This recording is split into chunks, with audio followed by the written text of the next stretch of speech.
नमस्कार, आप देख रहे हैं एनबी न्यूज और मैं हूं आपके साथ योगेश पांडे। स्वागत है आपका उत्तराखंड के इस खास बुलेटिन में। दोबारा मुख्यमंत्री बनने के बाद पहली बार पुष्कर सिंह धामी अपने विधानसभा क्षेत्र से सटे चंपावत जिले के बनबसा में आज सभा को संबोधित किए। इस दौरान मुख्यमंत्री ने क्या कुछ कहा वो आपको सुनाते हैं। मैं बहुत आप सबके बीच में आकर बहुत भावुक हो रहा हूं कि आज देहरादून से बाहर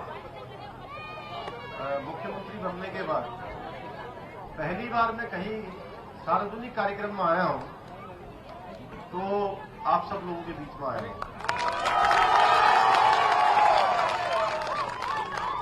और इसका श्रेय भी माता मैया पूर्णागिरी को देना चाहता हूं और दूसरे हमारे कैलाश भाई साहब को। उन्होंने और मैं बहुत दिनों से सोच रहा था कि मैं मैया के दर्शन करने जाऊंगा, तो अभी 2 दिन पहले ये बोले कि आप बहुत दिनों से कह रहे थे दर्शन करने, अब बना लो कार्यक्रम। तो रात में 1 बजे कार्यक्रम तय किया हमने। 1 बजे तक ये बैठे थे मेरे पास और 1 बजे हमने तय किया कि नहीं बनबसा आएंगे। जैसा लोग कह रहे थे पहले कि ये सीट बड़ी कठिन हो रही है, आप सब लोगों ने इतने प्रचंड बहुमत से एक तरफा यहां से आपने जी को यहां से जिता दिया, तो मैं आप सबका अभिनंदन करना चाहता हूं। आप सब लोग इतनी बड़ी संख्या में आए हैं। मैं अपनी माताओं का, बहनों का, बड़े बुजुर्गों का, सभी नौजवानों का, सभी उपस्थित हमारे पत्रकार मित्रों का, छायाकार बंधुओं का, सबका मैं अभिनंदन करना चाहता हूं कि आप लोगों ने इस क्षेत्र से लगातार आपको दूसरी बार प्रचंड बहुमत से यहां से जिताकर भेज दिया। और देखिए, हमारे देश के प्रधानमंत्री जी के नेतृत्व में जब से वो देश के प्रधानमंत्री बने हैं, सारे के सारे मिथक टूट रहे हैं, नए इतिहास बन रहे हैं। लोगों ने एक इतिहास बनाने का काम उत्तराखंड की जनता ने किया है, हमारे इस टनकपुर की जनता ने किया है, बनबसा की जनता ने किया है, चंपावत की जनता ने किया है, पूरे उत्तराखंड की जनता ने किया है। पहले नहीं तो क्या होता था, एक बार इस पार्टी की सरकार, एक बार उस पार्टी की सरकार। उत्तराखंड जब से बना, पहला चुनाव हुआ कांग्रेस पार्टी की सरकार बनी, दूसरा चुनाव हुआ भारतीय जनता पार्टी की सरकार बनी, फिर तीसरा चुनाव हुआ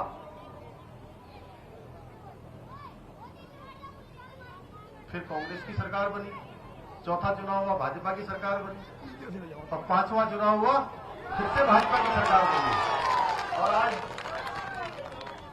पूर्णागिरी मैया के आशीर्वाद से अब बार-बार आपकी सरकार बनेगी।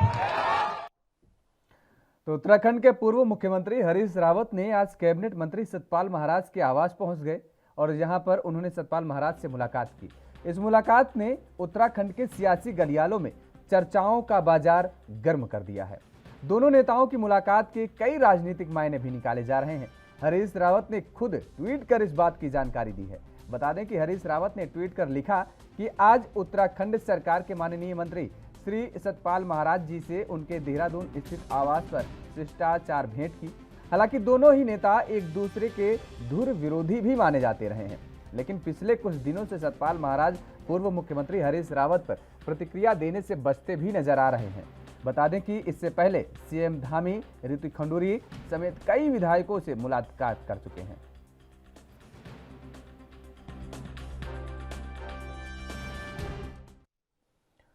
मुख्यमंत्री पुष्कर सिंह धामी ने कहा कि 4 धाम यात्रा के माध्यम से देश विदेश में अतिथि देवो भवः का संदेश जाना चाहिए।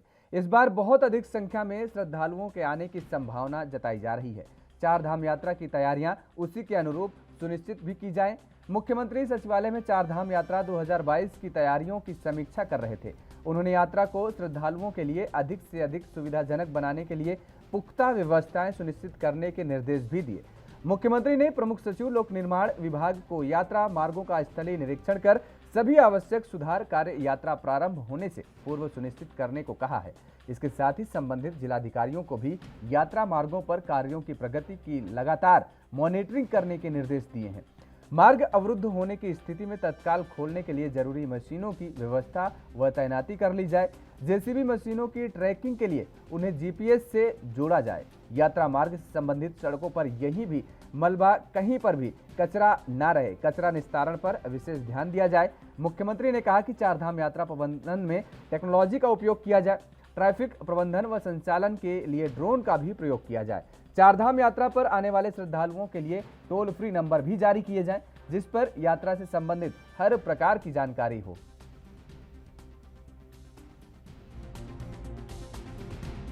क्योंकि इस बार कोरोना महामारी के पिछले 2 सालों से लगातार रहने के बाद इस बार फिर से चारधाम यात्रा शुरू हो रही है। आने वाले सभी श्रद्धालुओं। एक वरिष्ठ आईएएस अधिकारी की पत्नी से कथित विवाद के बाद दून अस्पताल की वरिष्ठ महिला चिकित्सक डॉक्टर निधि उनियाल के तबादले के प्रकरण के तूल पकड़ने के मद्देनजर उत्तराखंड के मुख्यमंत्री पुष्कर सिंह धामी ने आज मामले की उच्च स्तरीय जांच के आदेश दिए हैं। राज्य सरकार के एक प्रवक्ता ने कहा कि उन्होंने बताया है कि मुख्यमंत्री ने महिला चिकित्सक को अल्मोड़ा मेडिकल कॉलेज से संबंध किए जाने के आदेश को भी तत्काल प्रभाव से निरस्त कर दिया है। प्रवक्ता के मुताबिक धामी ने अखबारों और सोशल मीडिया के प्रसारित उन खबरों का संज्ञान लिया जिनमें राजकीय दून मेडिकल कॉलेज चिकित्सालय में कार्यरत चिकित्सक एवं एसोसिएट प्रोफेसर डॉक्टर उनियाल को अल्मोड़ा मेडिकल कॉलेज से संबंध किए जाने और उनके साथ कथित तौर पर दुर्व्यवहार होने का जिक्र किया गया है। उन्होंने बताया कि मुख्यमंत्री ने इस संबंधीकरण आदेश को तत्काल प्रभाव से निरस्त करने का निर्देश देते हुए मुख्य सचिव एसएस संधू से मामले की उच्च स्तरीय जांच करने को कहा है।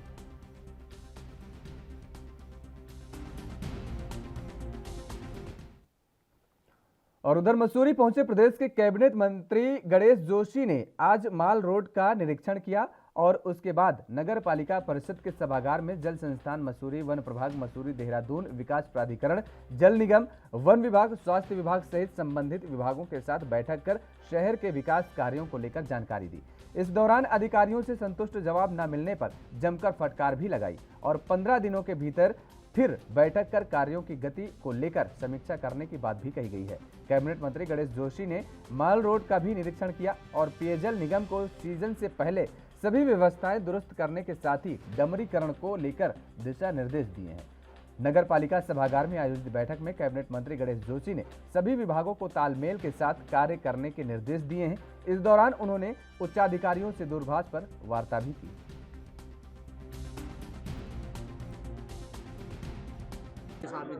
देखिए,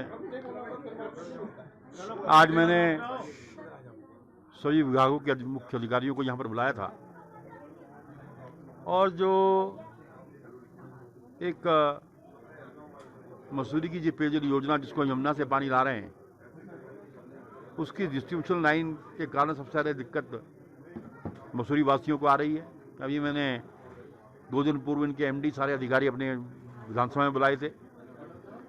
आज खुद मैं माल रोड यहाँ का निरीक्षण करते हुए फिर मैंने यहाँ पर बैठक ली है।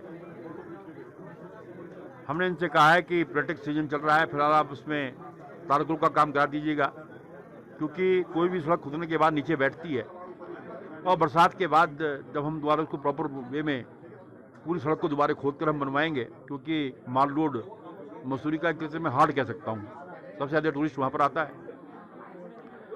इसी प्रकार जल संस्थान जो कि सीवर का जगह बह रहा है, यहाँ पर पेयजल की समस्या है, उसके विषय में हमने बातचीत की है। और हमारा माल रोड का कुछ पोर्शन जो है अंडरग्राउंड केबलिंग की छूट गया है 400 मीटर का। मैंने अधिकारियों से देहरादून में बात कर ली है। मैंने यहाँ अधिकारियों से कहा है कि आप उसको कराएं, क्योंकि सड़क बनने से पहले हम चाहते हैं कि वो काम पूरा हो जाए। इसी प्रकार जो इलीगल कंस्ट्रक्शन यहाँ पर हो रही हैं, हमने एमडी के अधिकारियों से कहा है, और जो लोगों को दिक्कत होती है, क्योंकि चाहे एनएच की रोड हो, चाहे स्टेट की रोड्स हो, चाहे नगर पालिका की सड़कें हैं, एक तो वैसे ही नैरो सड़क है यहाँ पर, उसके बाद मटेरियल बिल्डिंग मटेरियल लोग वहाँ पर डाल देते हैं, जिसकी वजह से लोगों को दिक्कत आती है। उसमें सख्ती से कार्रवाई करने का हमने आदेश दिया है। और पुलिस के अधिकारियों से मैंने कहा है कि थोड़ा सा आप सख्ती बरतें, पुलिस का जो टेरर है वो दिखना चाहिए। इन सभी से बातचीत हुई है। सीज को करा जाए ताकि जो बसेस यहाँ पे आके बॉटल नेक में फंस जाती थी उससे जाम से राहत मिलेगा। और भी बहुत सारे सजेशंस माल रोड को ट्रैफिक को लेके सख्ताई किस तरह से इसमें सख्ताई की जाए ताकि जो ट्रैफिक व्यवस्था का सुधार हो सके। नए पुलिस कर्मचारी जो पुलिस वाले हैं उनको और उनकी संख्या बढ़ाने की यहाँ पे मांग की गई है। साथ ही जितनी भी डंपिंग हमारा रोड साइड पड़ा हुआ है, आप देखेंगे कि रोड के किनारे इतना सारे वो पड़े हुए हैं, बिल्डिंग मटेरियल पड़ा हुआ है, इसको हटाने के कड़े निर्देश इन लोगों को किया गया है। साथ ही जल निगम जल स्थान को भी जो भी यहाँ पे खुदाई का कार्य हो रहा है उसको जल्द 2-3 दिन में पूरा करके पर्यटक सीजन जो आ रहा है उसके लिए व्यवस्था सुचारू करने के निर्देश दिए। बहुत हालत ख़राब है, आप देखेंगे टीरी बस स्टैंड से मलिंगाड़ तक पूरा स्लम बन चुका है, बिल्डिंग मटेरियल जगह जगह पड़ा हुआ है। किंगक्रेड पे आप देखेंगे सारी जगह बिल्डिंग मटेरियल पड़ा हुआ है। तो इनको NH और PWD सख्ती से निर्देश दिया है कि जितना भी बिल्डिंग मटेरियल है, जितनी भी वहाँ पे वो पड़ा है उसको सख्त तौर पर। प्रधानमंत्री नरेंद्र मोदी ने आज परीक्षा पे चर्चा कार्यक्रम में देश भर के विद्यार्थियों को संबोधित किया। इस अवसर पर प्रधानमंत्री ने अनेक बच्चों से चर्चा कर उनकी समस्याओं के समाधान के मंत्र भी दिए। मुख्यमंत्री पुष्कर सिंह धामी भी राजीव गांधी नवोदय विद्यालय में परीक्षा पर चर्चा कार्यक्रम में वर्चुअल प्रतिभाग किए। कार्यक्रम के बाद मुख्यमंत्री ने विद्यार्थियों को संबोधित भी करते हुए कहा कि परीक्षा पर चर्चा के माध्यम से प्रधानमंत्री जी द्वारा विद्यार्थियों को तनाव मुक्त, आत्मविश्वास बढ़ाने, एकाग्रचित मन के लिए जिस तरह से प्रेरित किया है, यह विद्यार्थियों के मनोबल को ऊंचाइयों तक पहुंचाता है। मुख्यमंत्री पुष्कर सिंह धामी ने बोर्ड परीक्षा में शामिल होने वाले प्रदेश के सभी विद्यार्थियों को शुभकामनाएं दी। उन्होंने कहा कि विद्यार्थी के मन में परीक्षा के तनाव का वातावरण न हो और आत्मविश्वास हो तो उसके बहुत अच्छे परिणाम मिलेंगे।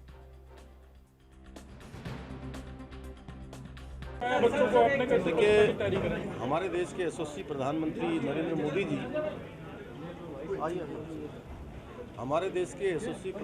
नरेंद्र मोदी जी स्वयं एक कर्मयोगी हैं और उन्होंने जिस जीवन से वो यहाँ तक पहुँचे हैं, उन्होंने सामान्य अवस्था से लेकर आज पूरे हिंदुस्तान के ही नहीं बल्कि दुनिया के सर्वाधिक लोकप्रिय नेता बन गए हैं। तो उन्होंने सभी प्रकार की चीज़ों को जीवन में महसूस किया, देखा है।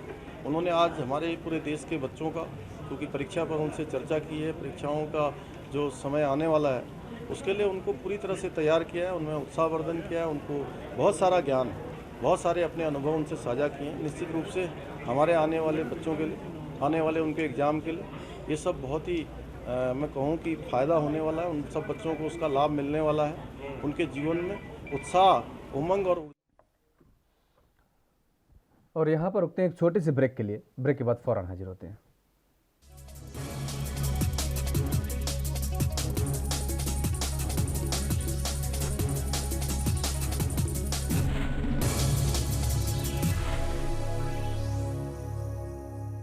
ब्रेक के बाद एक बार फिर आप सभी का स्वागत है और खबरों में आगे बढ़ेंगे। पौड़ी जिले के चौबट्टा खाल विधानसभा में स्थित पूर्व मुख्यमंत्री त्रिवेंद्र सिंह रावत के गांव के पास जवाहर नवोदय विद्यालय खैरासैंड में परीक्षा पर चर्चा 2022 विषय को लेकर प्रधानमंत्री नरेंद्र मोदी के मोदी मंत्र को विद्यार्थियों, अध्यापकों और गणमान्य नागरिक ने सुना। इस अवसर पर क्षेत्रीय उपजिलाधिकारी संदीप कुमार भी कार्यक्रम में पहुंचे और बच्चों का हौसला बढ़ाया। विद्यालय द्वारा सभी विद्यार्थियों के लिए कार्यक्रम के सीधे प्रसारण की व्यवस्था की गई थी। प्रसारण के माध्यम से छात्र छात्राओं ने प्रधानमंत्री नरेंद्र मोदी के विचारों को सुना। भूतपूर्व शिक्षक राजेंद्र रावत ने कहा कि प्रधानमंत्री जी द्वारा जो ज्ञान परीक्षा पर चर्चा के माध्यम से छात्र छात्राओं को दिया, वह उनके लिए मार्गदर्शक का काम करेगा। कार्यक्रम के दौरान विद्यालय के प्रधानाचार्य, प्रबुद्ध नागरिकों सहित छात्र छात्राएं मौजूद रहे।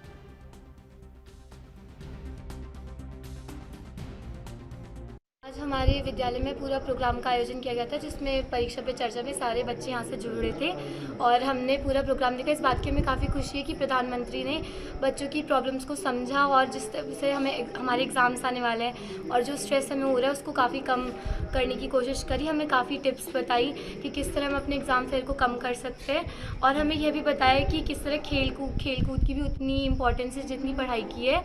और उन्होंने हमारे पेरेंट्स को भी काफ़ी टिप्स दी कि वो अपने बच्चों पर बोझ ना डालें और उनकी प्रॉब्लम्स को समझे। 12वीं का छात्र हूँ और आज हमारे विद्यालय में परीक्षा पे चर्चा जो प्रोग्राम है प्रधानमंत्री जी द्वारा चलाया गया है उसका आयोजन हुआ। सभी बच्चों द्वारा 6वीं से लेकर 12वीं तक के सभी छात्रों और छात्राओं द्वारा वो प्रोग्राम देखा गया और प्रधानमंत्री जी द्वारा हमारे जो बहुत सारे जो डाउट्स थे एग्ज़ाम फेयर्स को लेके वो दूर किए गए। और ये बात मुझे बहुत अच्छी लगी प्रधानमंत्री जी की कि उन्होंने बहुत फ्रेंडली होकर बच्चों की सारी जो कॉमन प्रॉब्लम होती है वो सुन के उनका निवारण किया। जैसे कि उन्होंने बताया कि जो ऑनलाइन और ऑफलाइन क्लासेस में जो डिस्ट्रैक्शन होते हैं उनसे कैसे बचें। और उन्होंने बताया कि ऑनलाइन क्लासेस में जो डिस्ट्रैक्शन होते हैं उनमें जो ऐप होता है टूल्स होते हैं उन्हें यूज़ करें डिसिप्लिन में रहने के लिए। और न्यू एजुकेशन पॉलिसी आई है जो तो उसमें उन्होंने बहुत नई हमारे उज्जवल भविष्य के लिए बहुत अच्छी चीज़ें हैं। जैसे कि बहुत ज़्यादा ऑप्शंस हैं और गेम्स को और स्पोर्ट्स को भी एक्स्ट्रा एक्टिविटी ना लेकर उसमें सिलेबस में जोड़ा गया है, वो भी बहुत अच्छी चीज़ है। और उन्होंने ये भी बताया कि खेलने के लिए खेलना भी बहुत ज़रूरी है और गेम्स को भी बहुत इंपॉर्टेंस दी। और साथ में पेरेंट्स को भी समझाया कि बच्चों पे प्रेशर न डालें। उनकी विधानसभा अध्यक्ष और क्षेत्रीय विधायक रितु खंडूड़ी ने कहा कि जनता के प्यार व स्नेह का ही नतीजा है कि वह उत्तराखंड में कई मिथक को तोड़ने में कामयाब रहीं। उन्होंने कहा कि जल्द ही नया कोटद्वार देखने को मिलेगा। सभी वर्गों के लोगों को साथ लेकर हर क्षेत्र में विकास का काम किया जाएगा। कोटद्वार को भारत ही नहीं अपितु विश्व मानचित्र पर नई पहचान दिलाने के लिए पूरे प्रयास किए जाएंगे।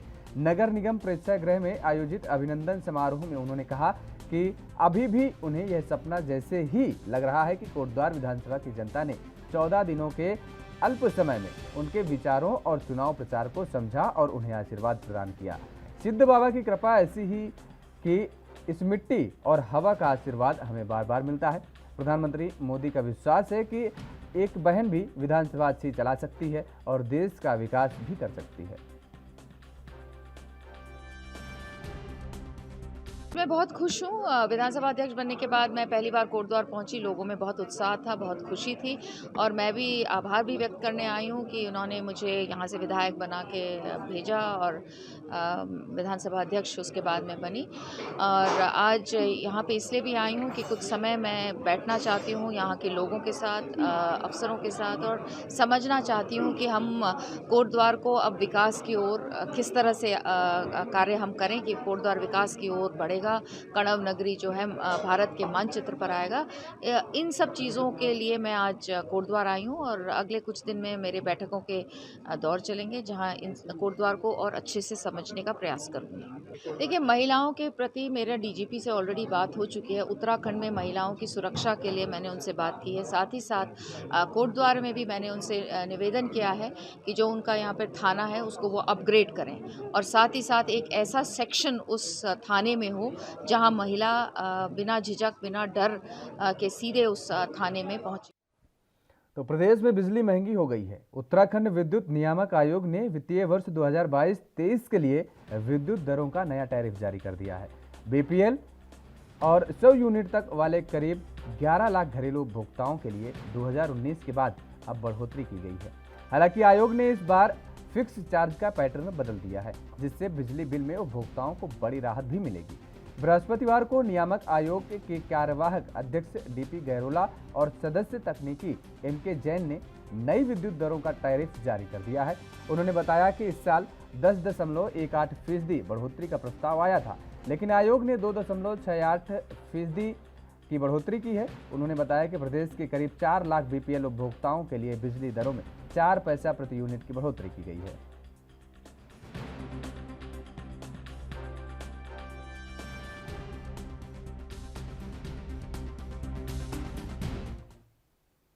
काशीपुर नगर निगम सभागार में चैती मेले के संबंध में पंडा परिवार अथवा ठेकेदारों की मौजूदगी में प्रशासन की एक बैठक हुई।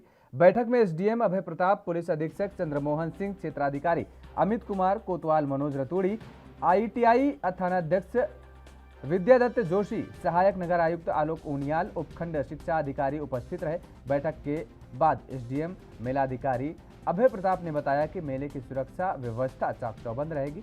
मेला परिसर और चैती भवन के साथ ही तमाम अन्य स्थानों पर पार्किंग आदि की सीसीटीवी इससे कवर किया जाएगा।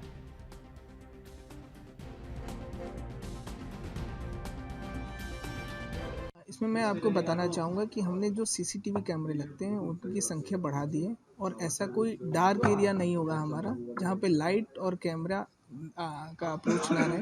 हम पूरे मेले के क्षेत्र को कैमरे के अंदर लेने का प्रयास कर रहे हैं और मेले के क्षेत्र के अलावा भी जो काशीपुर में जितने भी सीसीटीवी कैमरे हैं उनको ठीक करा लिया गया है। वो देख लिया गया है कि वो चालू स्थिति में है और मेले को सुरक्षा, जो मेले में श्रद्धालु आएंगे उनकी सुरक्षा प्रदान करने के लिए हम लोग लगातार अप्रैल से प्रारंभ होने वाला है और अभी 2 साल जो विगत 2 वर्षों में कोविड-19 के चलते मेला संपन्न नहीं हो पाया था ठीक से, और इस बार लोगों की अपेक्षा है कि मेला बहुत भव्य हो, अच्छा हो, सुरक्षित हो। तो इसी संदर्भ में हमने यहाँ नगर निगम हॉल में जो है एसडीएम काशीपुर और हमारे सीओ साहब सभी लोगों ने यहाँ पर बैठकर सभी अधिकारियों ने बैठक की है। साथ ही सभी जो आयोजन समिति है मेले की और अन्य लोग जो इसमें काम करेंगे, जो जिनको ठेके टेंडर हुए हैं, वो लोग भी यहाँ पर उपस्थित थे। सभी लोगों के, गणमान्य लोगों के भी सुझाव जो है लिए गए हैं यहाँ पर कि बेहतर व्यवस्था के लिए किस तरह से। हमने एक मीटिंग बुलाई थी इस उद्देश्य से कि मेला सुचारू रूप से और सुरक्षात्मक रूप से संपन्न हो।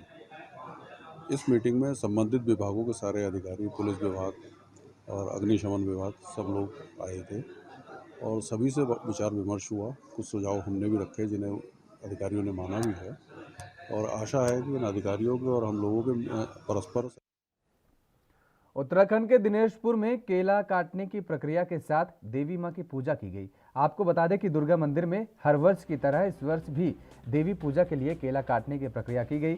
इस दौरान बंगाली समाज की महिलाएं अपनी पारंपरिक वेशभूषा में मंदिर परिसर में पहुंची और महिलाओं ने देवी मां की पूजा अर्चना की।